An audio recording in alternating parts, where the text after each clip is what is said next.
Protekli vikend u Delnicama je započela Delnička adventska bajka koju je organizirao grad Delnice u suradnji sa turističkom zajednicom i brojnim udrugama koje djeluju na području grada. Ove godine odlučili smo malo poraditi na adventu, na 12. mjesecu koji je inače u Delnicama dosta ovako bio siv, pust.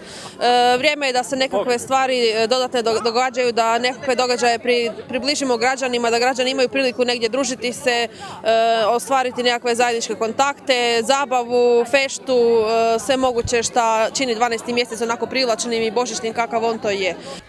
Počevši od prošlog, svaki vikend tijekom prosinca, mališani će imati priliku vidjeti po jednu interaktivnu bajku u čarobnoj Delničkoj šumi, organizirane su razne kreativne radionice, a za odrasle će biti održani brojni koncerti na Delničkom trgu i u dvoranama.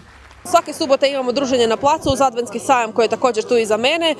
Imamo brojna kulturna događanja, različite koncerte, imamo sportske događaje. Evo, u tijeku su pripreme za večerašnji zumbaton u humanitarne svrhe.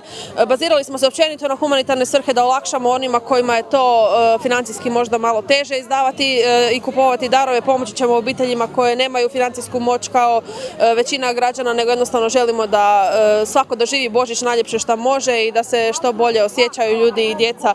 Evo, jednostavno želimo širiti pozitivnu energiju.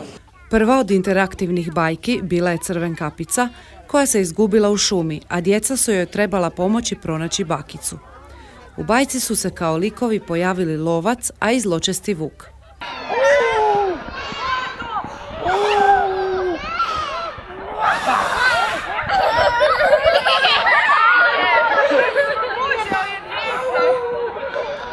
Vraćaj dijete!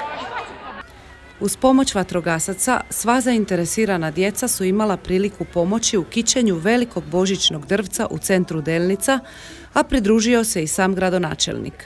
Posljednji mjesec u godini, mjesec posljednjih emocija, posebnih događanja i mi smo željeli zapravo za naše najmlađe stvoriti jednu atmosferu te bajke, kao što se i sama manifestacija zove Delnička adventska bajka. Evo, danas smo željeli sa najmlađima podijeliti radost kićenja jelke uz veliku pomoć naših vatrogasaca.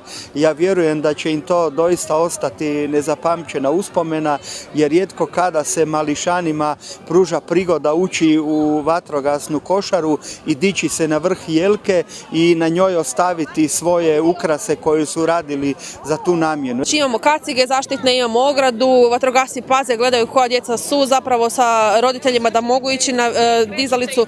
Ne može ići niko bez roditelja da ne bi bilo kakvih poteškoća ili plaća ili jednostavno sve želimo da bude kako treba, baš onako kako smo to zamislili da bude.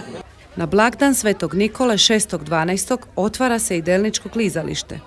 Prvi snijeg je zabijelio goranske ceste, pa možemo konstatirati da će Delnice ove godine svojom adventskom bajkom zasigurno privući brojne goste željne zimskih radosti.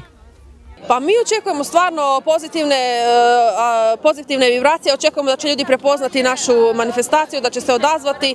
Mislim da je vrijeme da se družimo, da svi zajedno osjetimo nekakav pozitivan ambijent i evo, ovaj 12. mjesec da svi zajedno proslavimo, uživamo i uđemo u prave blagdane sa pravom atmosferom.